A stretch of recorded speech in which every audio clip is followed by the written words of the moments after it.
Okay, good morning. We're learning Likuti Torah Beha'alos'cha.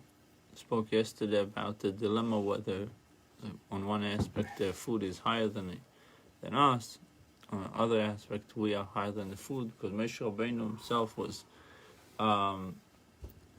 saying to the Jewish people, "Where am I going to get meat from? Mainly baso, and if I will get you, it's not going to be enough." And then he introduces also fish into the statement. He says dogim. So the question was, why? First of all, why does he think that it's not going to be enough? I thought it was the Jews why? that said about the fish. No, he said about the fish. It's his statement. So the question was, why do you mention it? They didn't even ask you for fish. How did you bring fish into the picture? Right.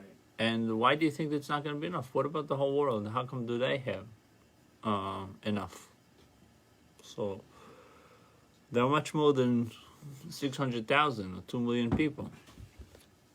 So we spoke about the Amaoris that should not eat meat as a statement of the Gemara, because he cannot elevate the food. The food will bring him down. He might not be able to elevate it. And we saw, on the other hand, that Rabbi Nachman said that he couldn't teach properly, he couldn't give a clear halacha until he ate meat. So we see, on one aspect, food is higher than a person because it gives you energy, gives you life. On the other hand, and also was created before you, and on the other hand, if you're the one to elevate the food, so you are higher than the food. And invite Shnei Memes, both of them are truth. So we'll see how, see in the text, the 10 manifestations within the world of Atzilus are Mishtal Shalim, they are coming down, drawn down, Bezeh HaSeder. They have an order of how they descend. The V'chinas Adam. What did we say Adam is?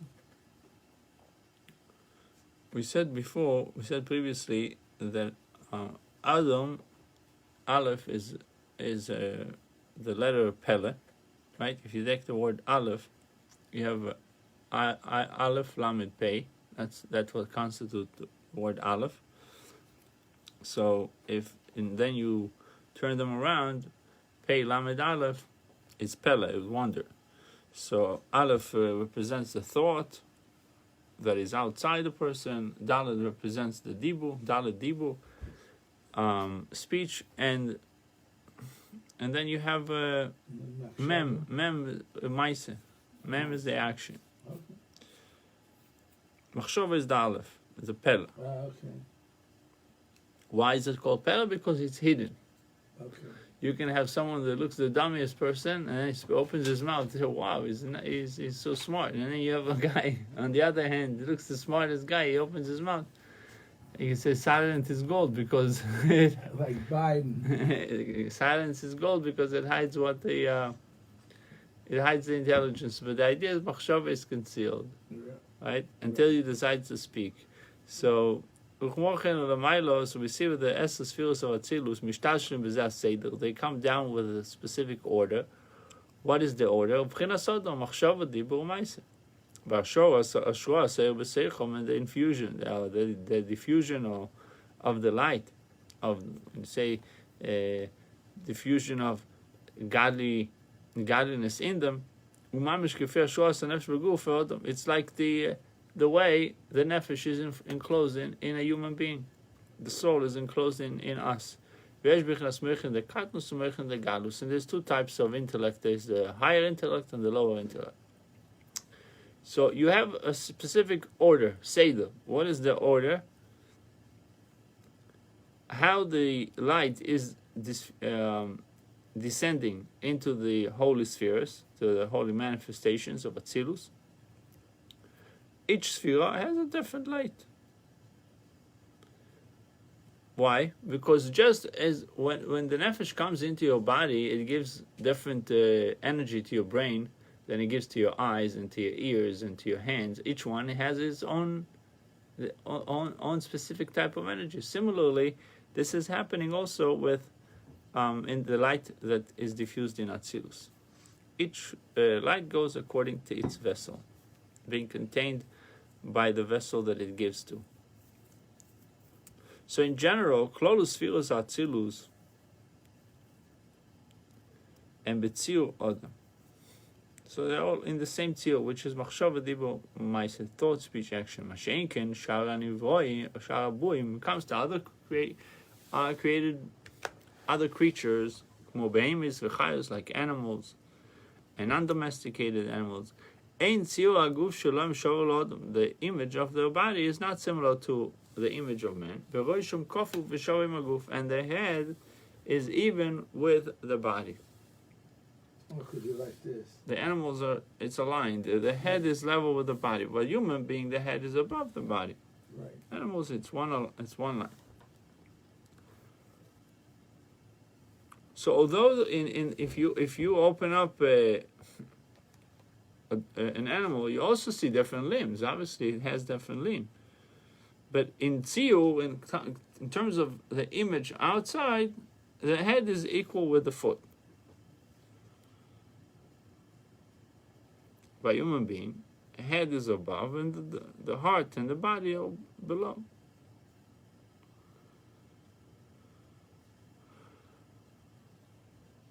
So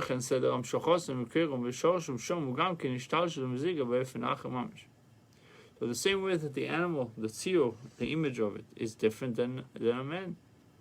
So similarly, in its root and its source of an animal, there's a completely different type of a flow that comes to them.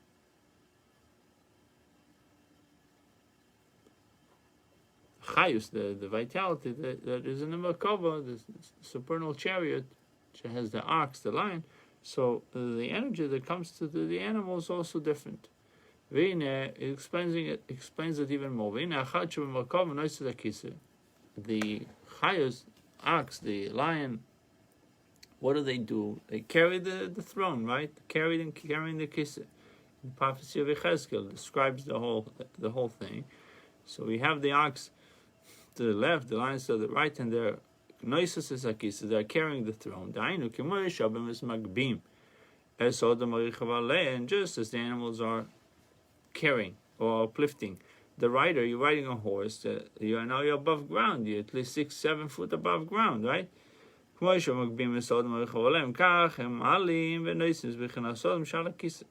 Similarly, they are uplifting the image of man that is upon the throne, right?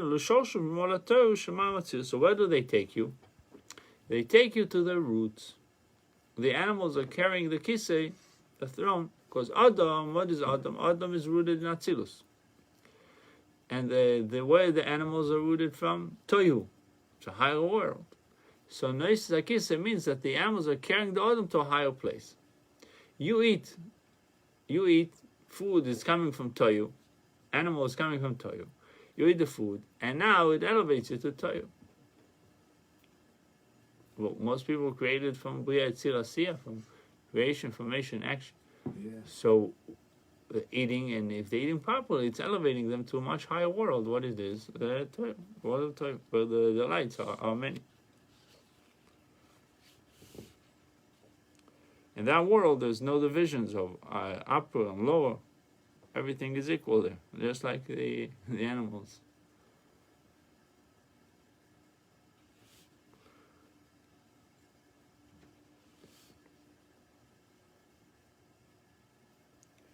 So because of their root is so lofty, so they have the power to carry the throne, the house of the Merkava. The animals on the chariot have the power to elevate it.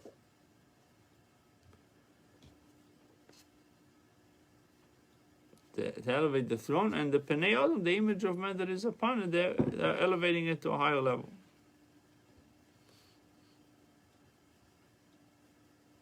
And what is it? Toyu. But he said, the Mittal Rebbe has a note, he writes on this concept, he said, we know that there's a breakage of the vessels in Toyu, right? So what's the purpose of getting back to Toyu?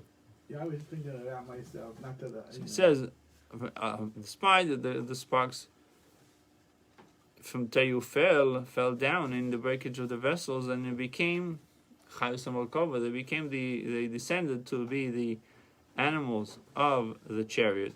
That where is it the whole Merkava? It says it's in the world of Bria. The Merkava is in the world of Bria, the world of creation, beneath Atzilus. But nevertheless, because that their root is in Tayu, they have tremendous power to be carrying the throne, Lamaila, to carry the throne above, to a level that a person cannot reach there on his own.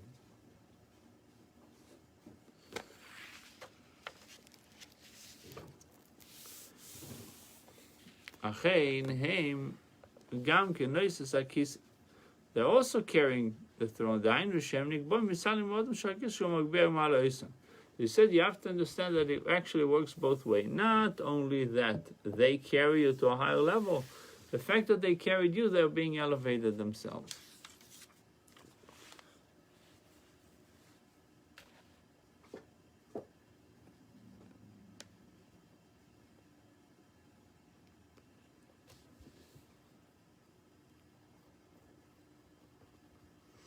It says the chayus of the Merkava, the life of the Merkava, which means the animals of the Merkava, is coming from the world of Tayu. Tayu is above Atzilus. But in Ishtalshelus, after the degradation, Ishtalshelus, Atzilus, which is Adam, stands above the chayus, above the animals which are connected with Bria. That's what we said, that the whole Merkava is in Bria. Adam is already in Atzilus. So, the creation of Bria is through Atzilus. So, the Chas HaMerkava, they don't have any kind of superiority. Seemingly, they don't have any superiority over Atzilus. They are being fed from Atzilus. They are being fed from Adam.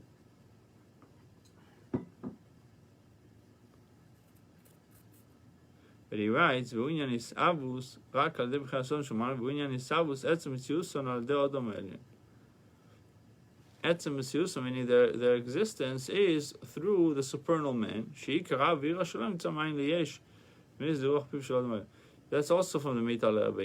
He puts a note here, right? That ava v'ira, the love and fear of the chayus, which is the angels and so on, it's coming from Adam elyon, from Adam." So now we're going back to the practice of what we do. It says, Adam ba'elam hazeh, a human being in this world, what does he do by eating? He's able to elevate the basar, the meat of the animal. So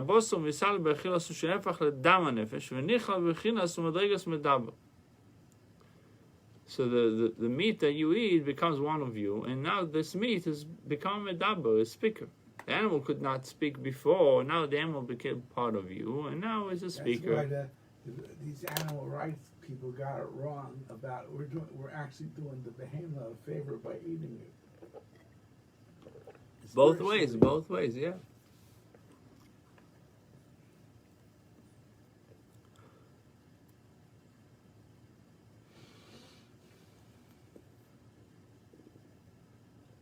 I don't know, this parentheses. Yeah, Mashal, there's a nasis kashus nefesh adam begufa v'tesevis hasechel zo b'chinas noises.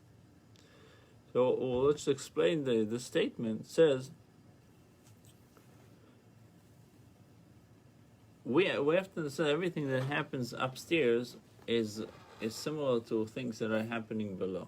There's similarity. There's a correlation between things that are happening above and down here. So it says what happens down here upstairs. We just said that the animals are carrying the throne, right? And they're elevating it to above Atzilus. The Adam is the image of Adam is in Atzilus. The Merkava is in Bria, but they're carrying the throne. It's like the horse. You're higher than the horse in terms of you're superior to a horse because you're a speaker and the horse is not a speaker.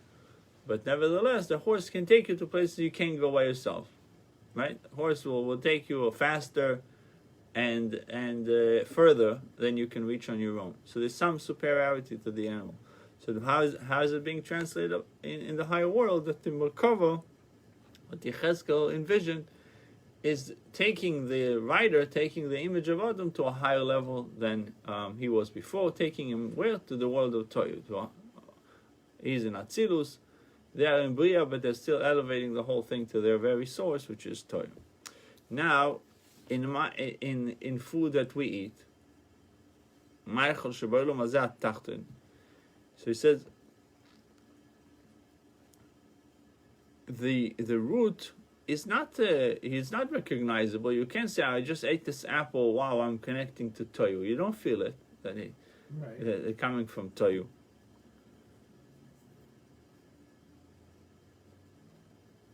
But once you eat it, it becomes part of your blood, it becomes part of your flesh. It's in your body. It becomes part of you. So you elevated the food to your level. Right? If that food that you ate becomes you. Becomes part of you. And if you did not eat this food,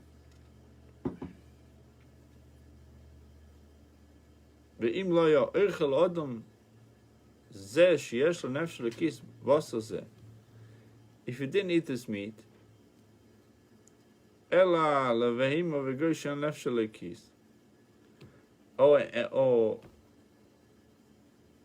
it was eaten by a behemoth, by an animal, another animal ate it, right? Or a goy doesn't have a godly soul, right? So what would happen to this meat? This meat, right? So it remains, it keeps its status, it keeps its level. Right. What is it? It's connected with Klippas Nega, which obviously you can use it for good or bad, but it remains static, so to speak. But now if a Jew ate it, and it becomes part of the godly soul as well, it's a great elevation.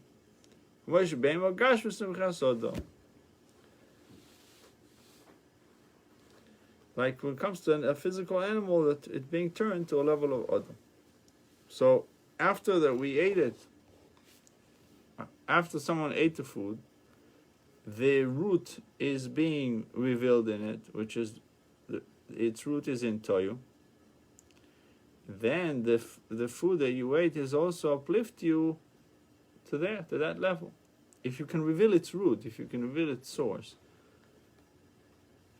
That's why food, after you eat somebody, it gives you energy, it gives you life. Because the root is higher than them, higher than the person that ate the food. That's why Rav Nachman said, the reason why I did not explain to the halacha clearly, because I did not eat meat yet. The moment that he ate meat, he was able to expound and explain the halacha clearly. And this is similar also to what the rabbi said before. He said that a baby cannot start speaking before he eat dagan, before he eat bread. Right. Because he needs the added power, so to speak, of Toyu. Right.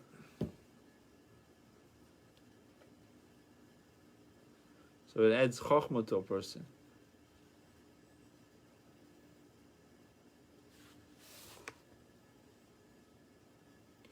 Okay, we'll stop here. I had a student talking. You talked about a horse.